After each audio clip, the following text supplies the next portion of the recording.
welcome back to Exam Ignite YouTube channel. This is the module 3 of Technological Innovation and Management Entrepreneurship subject, 5th semester BEC501 subject code. In this chapter, we are having two main chapters. One is Social Responsibility of Business and the Entrepreneurship.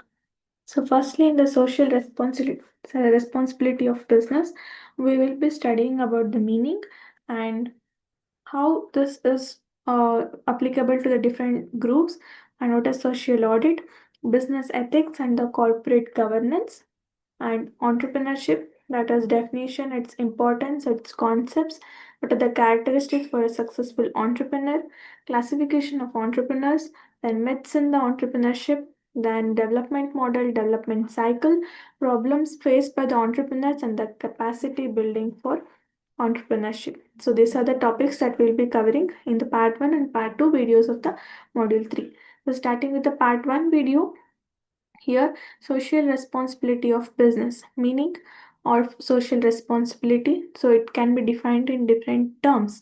That is how manager is responsiveness to the public consequences, like that. So let's get started towards the different groups. It is towards the consumer and community, employee and worker, stakeholders and business, and towards the state. These are the four main things that we'll be elaborating here. Firstly, towards the consumer and the community.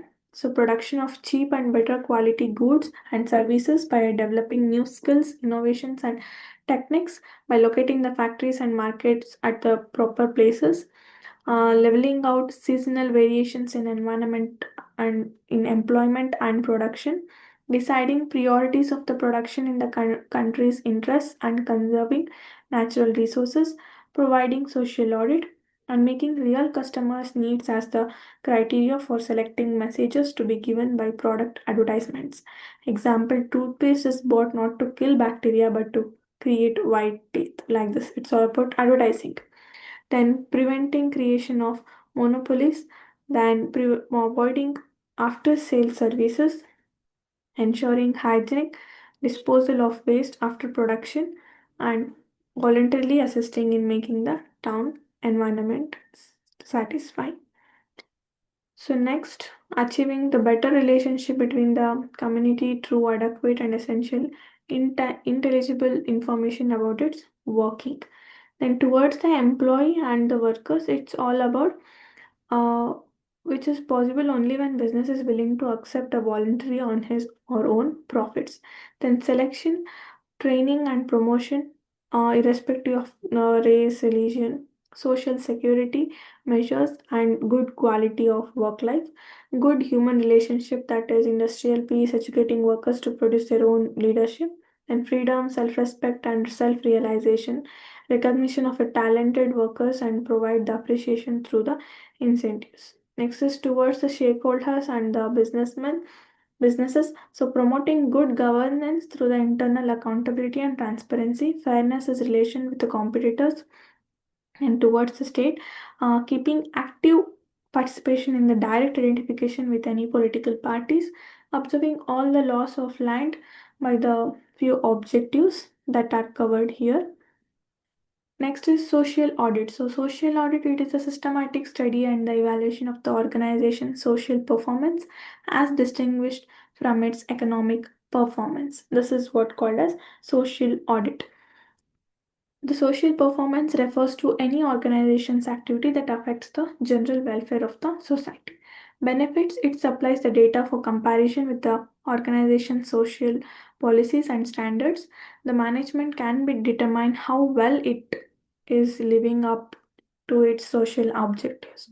It develops a sense of social awareness among all the employees. It provides the data for comparing the effectiveness of the different types of programs. It provides the data about the cost of the social programs, like relate the data to budget, available resources. It provides information for the effective response to the external group which make demands on the organization. There are some limitations of social audit, that is, it is difficult to measure. The classification under good or bad is not universally accepted. Most of them occur outside the organization, making it difficult for the organization to secure the data from the outside resources. Coming to the business ethics, it is the uh, application of moral principles to the business problems. Ethics extend beyond the question of legality and involve the goodness or badness of an act. So an action may be legally right but ethically wrong. For example, small village community located at the 20 miles from the closest urban shopping area has a single grocery shop. The owner of the shop can charge extra price for the product. That is legally, but it is not ethically. Discrimination against women in the pay or promotion opportunities is also unethical, which continues to exist despite being Act in 1976, the Equal Remuneration Act. One of the most commonly cited reasons for the lack of promotion of women is affect a term used for the artificial barriers such as organizational bias that prevents the qualified women from getting progressing in the organization into senior management level posts. So, how does a manager decides what is ethical or unethical based on the government legislation, business codes, pressure groups, and personal values of the manager himself? Next comes the corporate governance.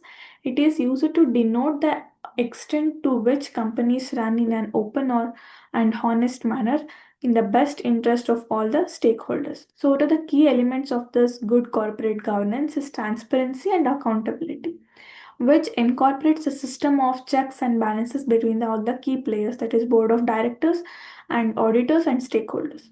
So what are the major recommendations of the committee are as under, that is non-executive directors. They are important to bring an independent judgment to bear on issues of strategy, performance, resources should be picked through a formal selection process on merits. So companies should have remuneration committees consisting wholly or mainly of non-executive directors, which should recommend to be board executive directors. So companies should have an audit committees consisting of three non-executive directors to report any matter related to financial management. So audit partners, they should be rotated and these should be fuller disclosure of non-audit work. This is a voluntary code and has more moral requiring companies to mention in their annual report. So, to the benefits of good corporate governance, it is overall market confidence and long term trust in the company. It leads to an increase in the company's share price, ensures the integrity of the company's financial reports, maximizes corporate security by adding as a whistleblower. Next, it limits the liability of the top management by carefully articulating the decision making process. It improves the strategic thinking at the top by indicating independent directors who bring a wealth of experience and host of new ideas. Next, corporate governance in India. So, the Securities and Exchange of Boards monitors the corporate governance of the listed companies in India, which could follow the rules like 50% board should consist of independent directors if the company has an executive chairman. In case of non-executive chairman, then one third of the board should consist of an independent directors. So, if the following persons are not qualified before becoming an independent directors, stakeholders with more than 2% shareholding in the company, former executives who left the company less than 3 years ago, then partner or current legal audit and consulting firm, relative of promoter and executive director or senior executive. The company have introduced several provisions relating to corporate governance, such as setting up audit committee. The World of Council for the Corporate Governance had issued the Golden Peacock Award to foster the competition among the companies to improve the quality of corporate governance. So these are some of the questions that can be asked based on all the above topics that I had said.